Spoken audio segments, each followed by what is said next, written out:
Today we're going to be reading about the lottery out of Kicked Out of Heaven, the Untold History of the White Races, circa 1700 AD, Volume 1, written by me, Keenan Booker, by now at www.kickedoutofheaven.com. Lottery. The first lottery in England, as far as is ascertained, began to be drawn on the 11th of January in 1569 at the west door of St. Paul's Cathedral and continued day and night till the 6th of May. The scheme, which had been announced 2 years before, shows that the lottery consisted of 40,000 lots of shares at 10 shillings each, and that it comprehended a great number of good prizes as well of ready money as of plate, and certain sorts of merchandise. The object of any profit that might arise from the scheme was the reparation of harbors and other useful public works. Lotteries did not take their origin in England. They were known in Italy at an earlier date, but from the year above names in the reign of Queen Elizabeth down to 1826, excepting for a short time following upon an act of Queen Anne. They continued to be adopted by the English government as a source of revenue. It seems strange that so glaringly immoral a project should have been kept up with such sanction so long.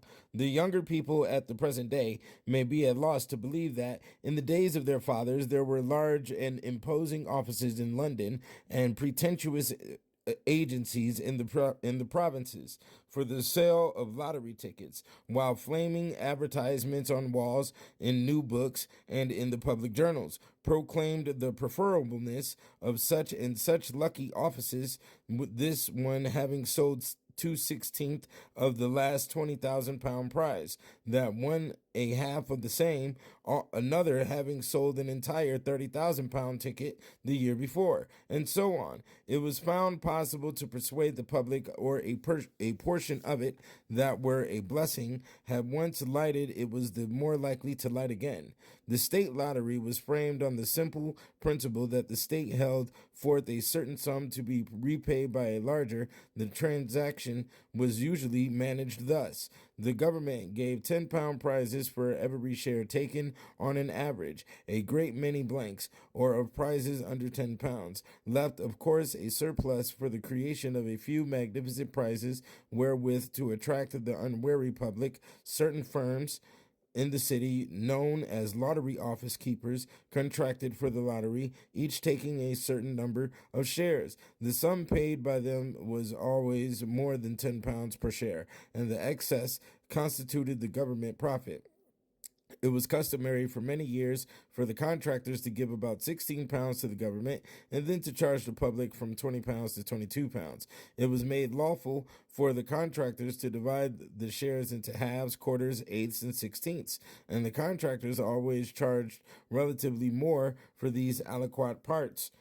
A man with 30 shillings to spare could buy a 16th, and the contractors made a large portion of their profit out of such customers.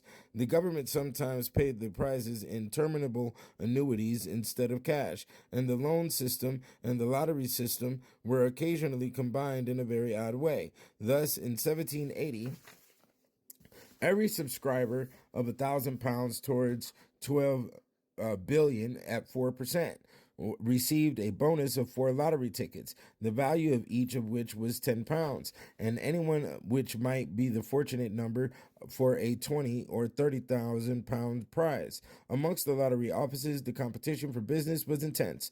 One firm, finding an old woman in the country named Good Luck, gave her £50 a year on condition that she would join them as a nominal partner, for the sake of the attractive effect of her name. In their advertisements, each was sedulous to tell how many of the grand prizes had in former years fallen to the lot of persons who had bought at his shop. Woodcuts and copies of verses were abundant, suited to attract the uneducated. Lotteries, by creating elusive hopes and supplanting steady industry, wrought immense mischief. Shopmen robbed their masters, servant girls their mistresses, Friends borrowed from each other under false pretenses, and husbands stinted their wives and children of necessaries, all to raise the means for buying a portion of the whole of a lottery ticket. But although the humble and ignorant were the chief purchasers, there were many other who ought to have known better. In the interval between the purchase of a ticket and the drawing of the lottery, the speculators were in a state of unhealthy excitement. On one occasion, a fraudulent dealer managed to sell the same ticket to two persons. It came up a £500 prize, and one of the two went raving mad when he found that the real ticket was, after all, not held by him. On one occasion, circumstances excited the public to such a degree that extravagant biddings were made for the few remaining share in the lottery of that year, until at length 120 guineas were given for a ticket on the day before the drawing.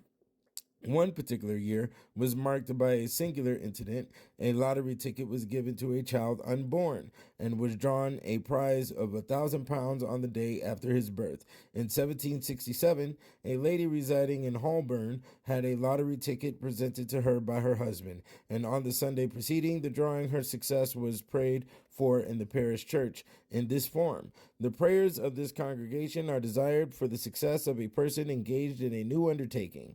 In the same year, the prize, or a prize of £20,000, fell to the lot of a tavern keeper of Abingdon.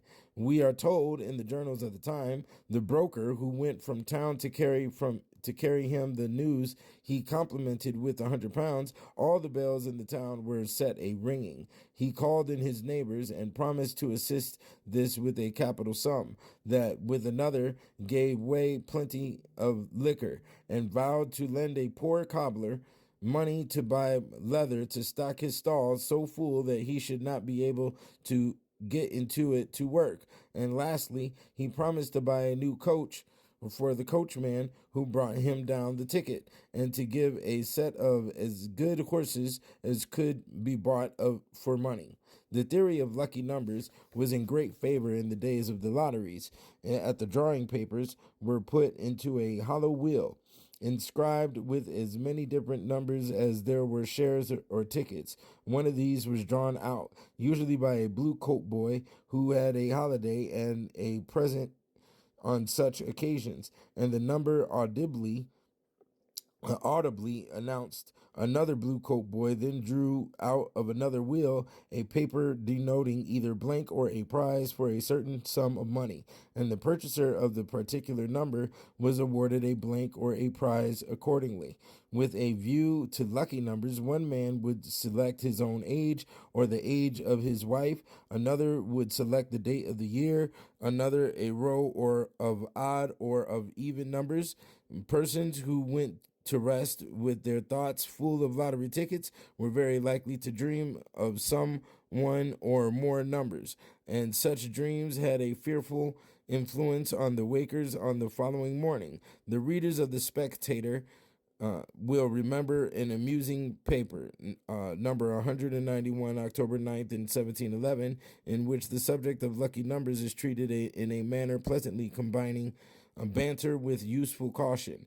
The man who selected 1711 because it was the year of our Lord, the other who sought for 134 because it constituted the minority on a celebrated bill in the House of Commons. The third who selected the mark of the beast, 666, on the ground that wicked beings are often lucky. These may or may not have been real instances quoted by the Spectator, but they serve as well as types of classes. One lady in 1790 bought number 17,090, which was already sold to whom another applicant. On one occasion, a tradesman bought 4 tickets consecutive in numbers. He thought it foolish to have them so close together, and took one back to the office to be exchanged, and one thus taken back turned up a £20,000 prize.